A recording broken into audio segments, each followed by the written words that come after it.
अच्छा है आज। आइए हम सब खोलेंगे आज यूहन्ना का 8 अध्याय। जॉन चैप्टर 8, यूहन्ना का 8वां अध्याय। सबने खोल लिया? पक्का? ओके। कोई पढ़िए 8 का 12 वचन। यीशु ने फिर लोगों से कहा, Yes. जगत की ज्योति मैं हूँ। जो मेरे पीछे हो लेगा वो अंधकार में ना चलेगा, परंतु जीवन की ज्योति पाएगा। ओके, मैं आपके लिए पढ़ रहा हूं फिर से। यीशु ने फिर लोगों से कहा, इसका मतलब उसने पहले भी कहा था। क्या कहा? मैं जगत की ज्योति हूं। उसने ये नहीं कहा कि मैं स्वर्ग की ज्योति हूं। स्वर्ग में ऑलरेडी बहुत ज्योति है, लेकिन वो कह रहा है यहां पर मैं जगत की ज्योति हूं, क्योंकि हमारे यहां अंधकार है।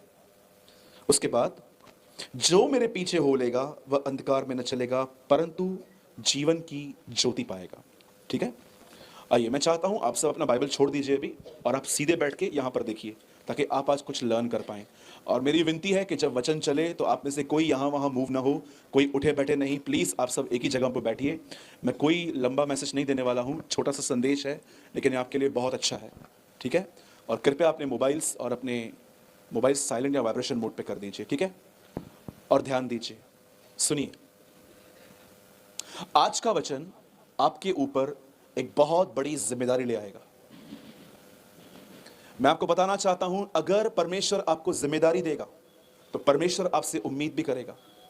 यीशु मसीह ने बहुत बार कहा, जिसे दिया जाता है उससे लिया जाता है। आप जानते हैं, जब परमेश्वर ने आदम और हवा को बनाया था और उनको आज्ञा दी कि फल मत खाना एक का, आप जानते हो जब हवा ने फल खाया तब वे नंगे नहीं हुए थे, लेकिन जब आदम ने खाया तब वे दोनों नंगे हो गए थे। ऐसा क्या था कि हवा ने फल खाया पर वो नंगे नहीं हुए, लेकिन जब आदम ने उसे चखा, लिखा है, तब वे दोनों नंगे हो गए। क्यों? क्योंकि आज्ञा हवा को नहीं, आज्ञा आदम को मिली थी। इस बात को याद रखिए कि आज का वचन आपके ऊपर एक बहुत बड़ी जिम्मेदारी ले आएगा। और इस बात को भी याद रखिए, अगर आज के वचन को सुनने के बाद अगर आप कुछ और भी सुनना चाहते हैं कि नहीं इससे कुछ नहीं होगा, तो मैं आपको बताना चाहता हूं आप धोखे में हैं। क्योंकि मैं जानता हूं अगर आपको आज का वचन नहीं बदल पाया तो मुझे सच में नहीं पता है कि आप कैसे बदलेंगे। आई रियली डोंट नो, क्योंकि मैं जानता हूं इस वचन में क्या है। ध्यान दीजिए, बाइबल बताती है आज से बहुत साल पहले एक व्यक्ति आया, उसका नाम इब्राहिम था। आप सभी जानते हैं कि इब्राहिम की लाइफ बहुत अच्छी थी, पर इब्राहिम ने कुछ ऐसी गलतियां की थी जिसकी वजह से उसे बहुत सफर करना पड़ा। सबसे पहली बात, इब्राहिम एक ऐसा व्यक्ति था जिसको 100 साल में बेटा मिला था। लेकिन दूसरी तरफ वो एक ऐसा भी व्यक्ति था जिसने परमेश्वर की सुनने के बाद भी लोगों की सलाहों को फॉलो किया था। जब उसको बच्चा आने में लेट हुई तो बाइबल ऐसा बताती है कि सारा ने, उसकी वाइफ ने उससे कहा कि तू जा उस लेडी के पास और वहां से बच्चा लेकर आ। आप ट्रस्ट कर सकते हैं, एक पत्नी अपने पति को एडवाइस दे रही थी कि दूसरी औरत के पास जा। How serious. और आप देखो, इब्राहिम एक बार तो उसने एक और गलती की थी। जब वो एक जगह पे गया तो उसने अपनी बहन के लिए कहा, उसने अपनी बीवी के लिए कहा, ये मेरी बहन है ताकि मेरी जान बचे। आप बिलीव कर सकते हैं, इब्राहिम के साथ एक ऐसा वाकया हुआ था कि उसने इनडायरेक्टली लोगों को कहा, भले ही मेरी पत्नी को ले जाओ, आपको जो करना है करो, मुझे छोड़ दो। हाउ सेल्फिश, ये स्वार्थीपन है। इब्राहिम के लाइफ में बहुत अच्छी बातें भी थी, पर इब्राहिम के बाद जीवन में कुछ ऐसी बातें भी हुई जो बहुत सीरियस थी। इब्राहिम मर गया, 175 साल में वो गाड़ा गया। अब आइए दूसरा व्यक्ति, बाइबल बताती है उसके बाद एक और व्यक्ति आया जिसका नाम मूसा था। वचन कहता है कि मूसा ने बहुत कुछ बर्दाश्त किया था। 20 लाख लोगों का स्वभाव टॉलरेट करना, it's a very big deal. ये बहुत बड़ी चीज होती है। हम घर के अंदर 4 लोगों को सहन नहीं कर पाते, चुटकियों में बात करते हैं, चल तू अलग हो या तो मैं अलग हो रहा हूं यहां से। हम 4 लोग बात नहीं कर पाते हैं। मूसा 20 लाख लोगों को बर्दाश्त कर रहा था। मैं बहुतों को बोलता हूं, जब लोग मेरे पास आते हैं तो कहते हैं, सूरज भाई मैं आपके चर्च में आ सकता हूं क्या? तो मैं उनको बोलता हूं, most welcome with one question. अब आ सकते हैं, लेकिन मेरा एक सवाल है। बोलते क्या सवाल है? मैं उनसे एक ही सवाल पूछता हूं, पुरानी मंडली क्यों छोड़ी? 90% लोग आंसर नहीं करते। बोलते ठीक है हम आपको बताएंगे, अभी नहीं, क्योंकि मैं जानता हूं कुछ गड़बड़ करके आए उधर। कभी कभी लोग क्यों चर्च छोड़ के आते हैं? क्योंकि उनको अपने कलीसिया के लोगों का स्वभाव समझ में नहीं आता। मुझे एक बात बताइए, अगर आपको इस जगह पर लोगों का स्वभाव समझ में नहीं आ रहा है तो दूसरी मंडली में आप कैसे एडजस्ट कर पाओगे? क्योंकि प्रॉब्लम बाहर नहीं है, प्रॉब्लम आपके अंदर है, मेरे अंदर है। अगर वो लोग कहते हैं कि हमको लोगों से प्रॉब्लम है, तो मैं उनको बिल्कुल कह देता हूं आप मत आइए, क्योंकि 25-30 दिनों के बाद आपको मेरे लोगों से भी प्रॉब्लम हो जाएगा। एक दिन एक आदमी ने दूसरे आदमी से कहा, मुझे एक ऐसी कलीसिया बताओ जहां पर गड़बड़ी ना हो। वो आदमी सोचने लग गया और सोचने के बाद कहा, हां एक है, लेकिन तू मत जाना। बोला क्यों? बोला जिस दिन तू जाएगा गड़बड़ी चालू हो जाएगी। यू नो, कई लोग असिद्ध होकर सिद्ध लोगों को ढूंढ रहे हैं। परमेश्वर को देखो, यीशु मसीह जब पृथ्वी पर आया तो उसमें कोई पाप नहीं था, फिर भी जब लोग कहते थे उसको हे उत्तम गुरु, वो कहता था तुम मुझे उत्तम क्यों कहते हो? अपनी परफेक्टनेस को भी वो साइड रखता था। मूसा एक ऐसा व्यक्ति था जो लोगों का स्वभाव टॉलरेट करता था, लेकिन एक तरफ जानते हैं उसके पास क्या था भाइयों? वो बीवी की मानता था। बीवी की मानना गलत है? बिल्कुल नहीं, लेकिन बीवी अगर प्रभु के विरुद्ध काम करने के लिए कहे तो कभी मत करना। समझ रहे हैं? आप जानते हैं जब प्रभु ने आदम को निकाला अदन की वाटिका से, तो ये नहीं कहा निकल, क्यों? फल खाया है तूने। प्रभु ने ये नहीं कहा। आप जानते हैं क्या कहा? निकल। क्यों प्रभु? क्योंकि तूने अपनी पत्नी की सुनी है। रीड इट, ये वचन में लिखा है। हर वो आवाज जो खुदा की तरफ से नहीं है, डेविल की तरफ से है, चाहे वो किसी भी आदमी के अंदर से क्यों नहीं आ रही है, डोंट फॉलो, पीछा ना करें। तीसरा व्यक्ति, मूसा मर गया, गाड़ा गया। आइए तीसरा व्यक्ति, दाऊद, बहुत अच्छा व्यक्ति था। प्रभु ने उसके लिए कहा ये मेरे मन के अनुसार है, लेकिन इस व्यक्ति ने भी एक काम किया। ये छत पे गया, छत से एक स्त्री को देखा, वो नहा रहे थे, और उसने उस लेडी को बुलाया, ये जानते हुए भी कि वो शादीशुदा है, उसने उसके साथ व्यभिचार किया, और इस व्यभिचार को छुपाने के लिए उसने उसके पति को भी मरवा दिया। प्रभु का वचन था वो, लेकिन वो ये काम कर रहा था। मेरे भाइयों और बहनों, मेरे पास एक ऐसी लिस्ट है आपको बताने के लिए कि मुझे लगता है रात को 9 बजे तक आपको यहां मेरे साथ बैठना पड़ेगा, लेकिन मैं यहां पर खत्म कर रहा हूं ये बोलते हुए कि अगर आप पुराने नियम के किसी भी व्यक्ति के लिए पढ़ोगे, उनमें कुछ अच्छी बातें थी और उनमें कुछ बुरी बातें भी थी।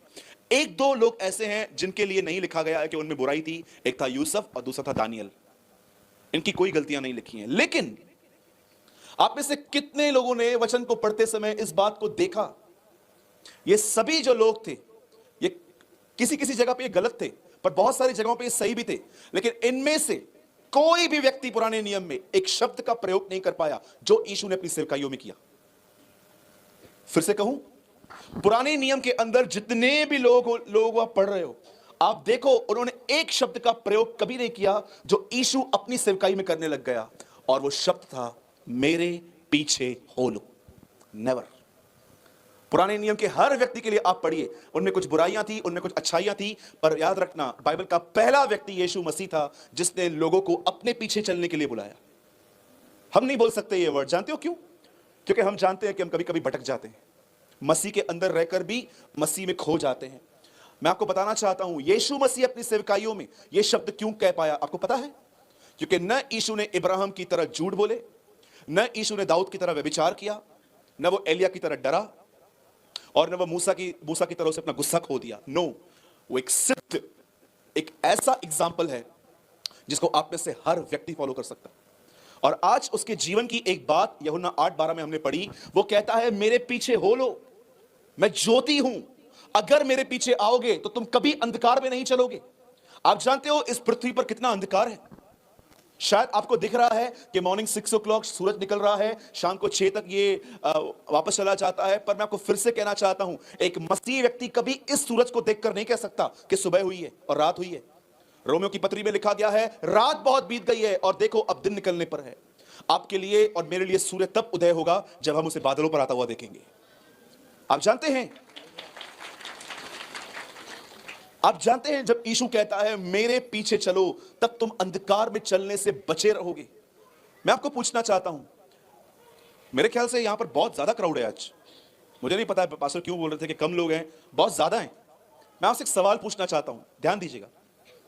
आप चर्च आ रहे हैं, आपने विश्वास किया है, आपने बपतिस्मा लिया है, आप में से कुछ लोगों के पास अन्य भाषा का वरदान भी हो शायद, पर मैं आपसे एक सवाल पूछना चाहता हूं, जितने भी लोग यहां पर बैठे हैं, अगर आप पुराने हो और अगर आप लीडरशिप में हो, तो आपको तो ये पहले अपने आप से पूछना चाहिए, क्या आप यीशु के पीछे चल रहे हो? आस्क योरसेल्फ, अपने आप से पूछो, एम आई फॉलोइंग लॉर्ड क्राइस्ट? क्या मैं मसीह का पीछा कर रहा हूं? यह वो सवाल है जो 365 दिन में अपने आप से पूछता हूं। सूरज, क्या तू यीशु के पीछे चल रहा है? चर्च जाने में और यीशु मसीह के पीछे चलने में जमीन आसमान का अंतर है। इतना अंतर है, इतना अंतर है कि आप सोच नहीं सकते हैं। एक सवाल अपने आप से पूछिए, क्या आप यीशु के पीछे चलते हैं? अगर आप कहोगे नहीं तो यह सच में ईमानदार है, लेकिन अगर आप कहते हो कि हां, तो मैं आपसे पूछना चाहता हूं, क्या उसका स्वभाव और आपका स्वभाव मेल खाता है? अपने आप से पूछिए। अगर आज के दिन मैं आपका मोबाइल अपने पास रखूं और मैं देखूं कि आपके कैसे कैसे मैसेजेस आते हैं, किन किन लोगों से आप बात करते हो, कौन से वीडियोस आपने रखे हैं, ये चलेगा? बहुत सारे लोग आपको अपना मोबाइल नहीं दे पाएंगे इन दिनों में, क्योंकि वो गंदगियों से भरे हुए हैं। फोन, हर प्रकार की बुराई पड़ी हुई है अंदर। आज इंसान की जिंदगी उसके मोबाइल में है, याद रखना। अगर मेरे मोबाइल के अंदर मैं अश्लील चैट कर रहा हूं, लड़कियों को गंदी गंदी बातें कर रहा हूं, या मैं अपने बहुत सारे फोटोज रख रहा हूं, तो मेरे ख्याल से भले ही मैं चर्च में आ रहा हूं, बट मैं डेविल का सीक्रेट फॉलोअर हूं। मैं चल शैतान के पीछे ही रहा हूं, लेकिन मैं चर्च आता हूं ब्रदर। आज बहुत सारे लोग जो हैं, मैं आपको सच कहता हूं, वो सोचते हैं जो कलीसिया में बहुत भीड़ है, वो कलीसिया में यीशु मसीह है। ये इंसान की एक गलत सोच है, जिसको परमेश्वर ने बहुत हद तक ठीक करने की कोशिश की थी। आप जानते हैं यीशु मसीह अपनी सेवकाई में कितने लोगों को इकट्ठा कर पाया? लाखों को इकट्ठा कर पाया। चेले कितने बना पाया? 12। आप जानते हो उन 12 में से 3 ज्यादा आत्मिक कौन बन पाए? पतरस, याकूब, यूहन्ना। और आप जानते हो इन तीनों में से भी एक बहुत आत्मिक बन पाया, जो प्रभुवोश के समय उसकी छाती पे सोया हुआ था, यूहन्ना। 72 लोगों का ग्रुप, 72 में 12, 12 में 3, 3 में 1। 72 लोग थे यीशु के साथ। उसने उनको दुष्ट आत्मा निकालने के लिए भेजा। फिर उसमें से 12 लोग थे, 12 में से 3 थे, 3 में से 1 था, जिसे 5 पत्रियां लिखी। यूहन्ना का सुसमाचार, पहला,